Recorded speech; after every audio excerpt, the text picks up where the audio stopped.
¿Tú has tenido experiencias como la que relatan algunas otras personas, como por ejemplo, solamente a propósito de lo que voy a mencionar, de amenazas, como lo que dice Atala, alguien por la insistencia de tu investigación en los asuntos, en las acusaciones de corrupción a García, alguna vez te ha amenazado? Bueno, hay amenazas públicas y hay amenazas anónimas, Sí. ataques No. permanentes. Amenazas me refiero. Yo no sé, por ejemplo, cómo interpretar lo que hizo González Posada respecto a Gustavo Gorriti y a mí. Creo que de manera temeraria nos difamó públicamente en un contexto en el cual prácticamente González Posada, sin ningún fundamento, estaba instigando un ataque contra Gustavo Gorriti y Cuando contra dijo mí. quiénes fueron los que jalaron el gatillo. Exacto. Mm. Pero eso, sí. naturalmente, la tarea de fiscalización obviamente no es agradable, porque uno adquiere adversarios como los que yo he tenido.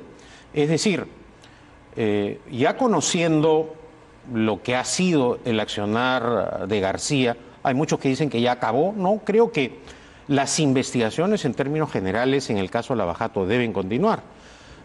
Pero ocurre que uno adquiere adversarios y adversarios de dimensiones en las cuales, por ejemplo, usan su poder político para perseguir, para atacar, ¿no? O en mi caso, todas las acciones que he llevado adelante como ministro de Defensa, casi la totalidad han sido archivadas por la Fiscalía de la Nación. Son acusaciones fundamentalmente basadas en dichos de fujimoristas y apristas. Ningún gobierno, ninguna empresa que ha participado en los procesos me ha acusado, he recibido ninguna denuncia penal. Los ataques han sido de fujimoristas y apristas y no cesan, por el contrario, continúan. Y creo que hay que lamentarlo porque han involucrado a oficiales de las Fuerzas Armadas, especialmente del Ejército y de la Fuerza Aérea, que han sido acusados injustamente, que en algunos casos han tenido problemas de salud, han perdido su carrera, y en el caso de los funcionarios públicos, solo por el hecho de haber trabajado conmigo, han sido hostigados políticamente, repito, de una manera abusiva en el Congreso fujiaprista. Cuando yo te preguntaba por amenazas, sin embargo, me imaginaba a alguien que te llama por teléfono y sin identificarse, te dice... Bueno, mira. en la época que fui diputado, Sí. En mi casa hubo disparos, Sí. y mi automóvil, en una circunstancia que iba al Congreso, recibió un disparo también. Esto nunca lo hice público, pero esos hechos ocurrieron. ¿Y por qué no lo hiciste público? Porque creo que era un contexto en el cual había que mantener una prudencia. Igualmente, en la época de Fujimori y Montesinos, cuando organicé la visita de Mario Vargas Llosa para recibir el doctorado honoris causa de la Universidad de Lima, mi estudio de abogado fue asaltado. Tampoco hice una pública denuncia, simplemente el tema quedó a nivel de serenazgo de la Municipalidad de Miraflores. O sea que amenazas y acciones, claro que sí. Pero ahora último no. Digamos, Salvo no. lo del González Sí, Posada, de los ataques anónimos. Del tipo ¿no? al que me estaba refiriendo, sí. ¿Te imaginas que pudieras haber hecho una investigación, que no hubiese sido ministro del gobierno de Ollanta-Humala? ¿Podrías haber llevado adelante también una investigación sobre su gestión y las acusaciones de Lo que pasa es corrupción? que esta investigación se realizó en cumplimiento de un deber. Claro, Como así se inició diputado, cuando como estabas en la parlamentario. comisión, sí. Y esta es una crónica de lo que aconteció en ese momento. Pero ahora, por ejemplo, estás preparando otro libro, no derivado de un trabajo que tenías ya encargado. Bueno, estos 3 últimos años me he dedicado a escribir, sí, vamos a ver en qué concluye. Bien, vamos a analizar la coyuntura política. Tú presentaste cuestión de confianza cuando eras ministro. Ministro de Defensa. Sí, claro. Y eso es un poco lo que está, digamos, no sé si sobre o debajo del tapete en la coyuntura actual. ¿Qué impresión tienes de esta nueva, este reavivamiento del conflicto entre el Ejecutivo y una porción importante del Legislativo? Y yo creo que la inestabilidad política ha sido el drama de nuestra historia en democracia. Cuando los presidentes no han tenido mayoría parlamentaria, el Congreso, en el caso de Bustamante y Rivero, de Belaúnde, y bueno, recientemente, sí. aunque no concluyeron en golpes de Estado, los gobiernos terminaron agónicamente. En este caso, la situación política llegó al extremo de la caída de Kuczynski. Los propios fujiapristas, cuando forzaron esa renuncia, dijeron que le iban a dar una posibilidad para que Vizcarra termine el mandato de una manera normal. ¿A qué lleva esta inestabilidad política? Yo quisiera dar una cifra, por ejemplo, vinculada a la delincuencia común. Cuando el expresidente Humala asumió el gobierno, habían 50.000 internos en las cárceles. Hoy día hay cerca de 90.000, con una capacidad de 30.000. Un tema que no interesa, pero que influye directamente en la situación de seguridad del país. Además, un caso en el cual el monopolio lo tiene el Estado del tema carcelario. Monopolio que por otras razones también se mantiene, por ejemplo, en el tema del agua. Por razones ideológicas fundamentalmente, Sedapal distribuye el agua. Entonces, los defensores de ese statu quo dicen que no debe participar la iniciativa privada en Sedapal porque afectaría a los más pobres.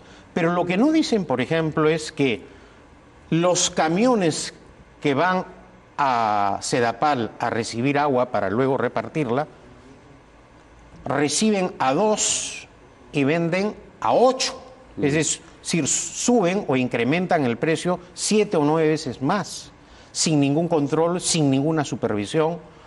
Sí, entonces hay temas que esta inestabilidad política deja de lado, pero que van acentuando asuntos que requieren ser resueltos. Pero ¿te parece que la reacción del presidente de ir nuevamente al Congreso y anunciar que los ministros no van a ir a la Comisión de Constitución porque no se ha aprobado exactamente el proyecto que había presentado el Ejecutivo sobre la inmunidad parlamentaria o porque se había descartado de manera demasiado expeditiva, ¿se sostiene o es echar más leña al fuego? A ver, lo que ocurre acá es lo siguiente. El presidente no está actuando de esa manera porque se le ha ocurrido.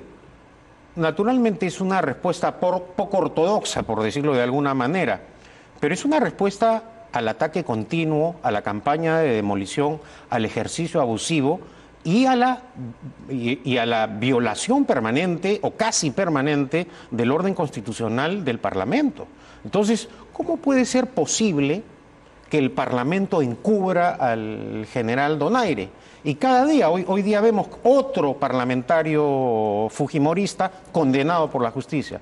¿Qué cosa está ocurriendo en el Parlamento? Naturalmente tiene que haber una reacción ciudadana de protesta.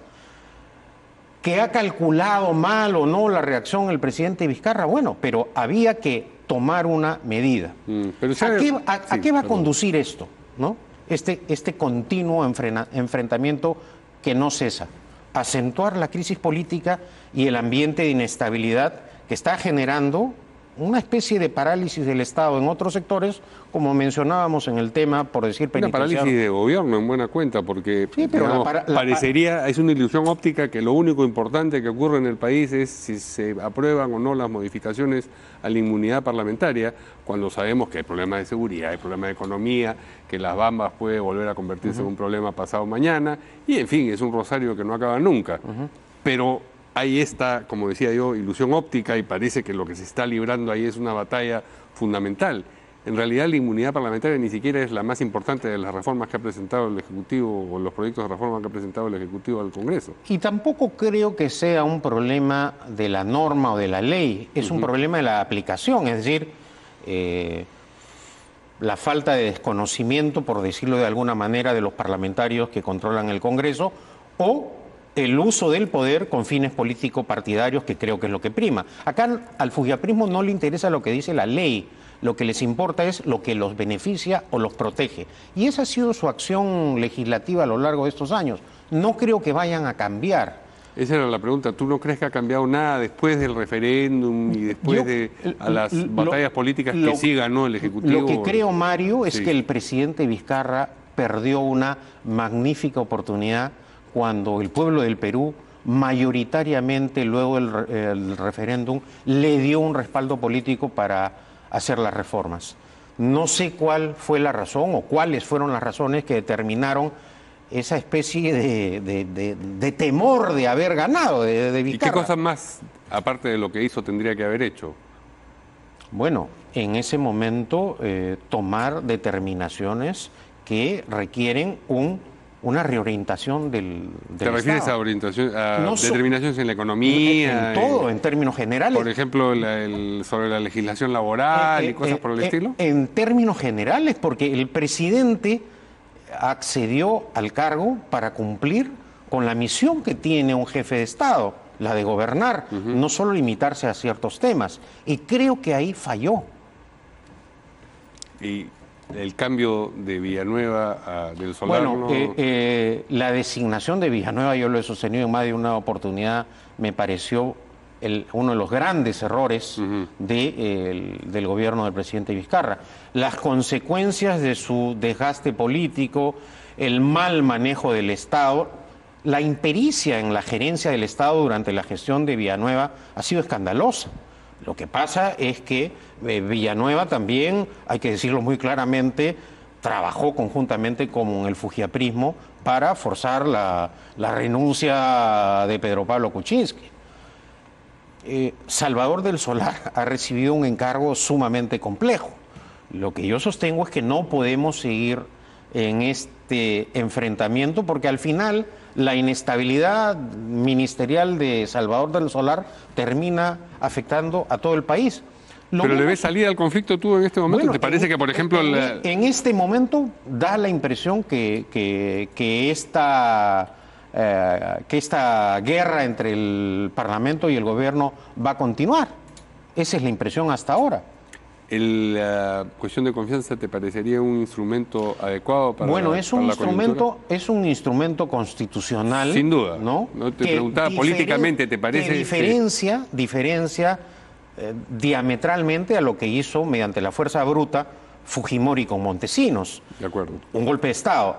Acá, curiosamente, los que amenazan el orden constitucional permanentemente, los que violentan el Estado de Derecho, que son los parlamentarios fujiapristas, son los que acusan permanentemente de golpista al presidente Vizcarra. Yo creo que si el presidente hace uso del derecho de disolución como consecuencia de una negación de confianza al gabinete, y cae el gabinete del Solar, estamos entrando a un terreno especulativo. Pero es lo que está, por eso te decía lo que está debajo del tapete, pero ¿no? Es el mecanismo que estableció la Constitución del 79. Sí, pero ¿te parecería políticamente adecuado? Yo sé que es constitucional y que no está, en fin, dando un golpe como el que habría dado. El presidente al final tiene que evaluar la situación. Al expresidente Kuczynski se le advirtió en todos los tonos: te van a cargar. Los fujiapristas te van a vacar. Y Kuczynski les creyó a los fujiapristas. Ahora parece que lo que quiere un sector de parlamentarios fujiapristas es una disolución ahora que les va a permitir retornar 5 años. Esa es la impresión que yo tengo del análisis político. ¿Por qué juegan a este conflicto en este momento los fujiapristas? Porque seguramente muchos de ellos piensan que si se ocurre la disolución de aquí en 6 meses, va a quedar año y medio sin Parlamento y tendrían la oportunidad de postular a una reelección.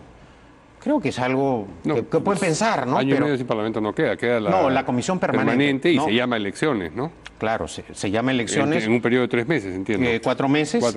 Pero ese Parlamento completa el periodo. Es decir, no tiene un mandato de 5 años, a eso me refiero. Se contabiliza como que ya hubo una... Esa podría ser una interpretación, a eso me refiero. Naturalmente, si el presidente disuelve constitucionalmente el Congreso, en el mismo decreto de disolución consigna la fecha de elecciones para elegir al Parlamento que reemplazaría al disuelto.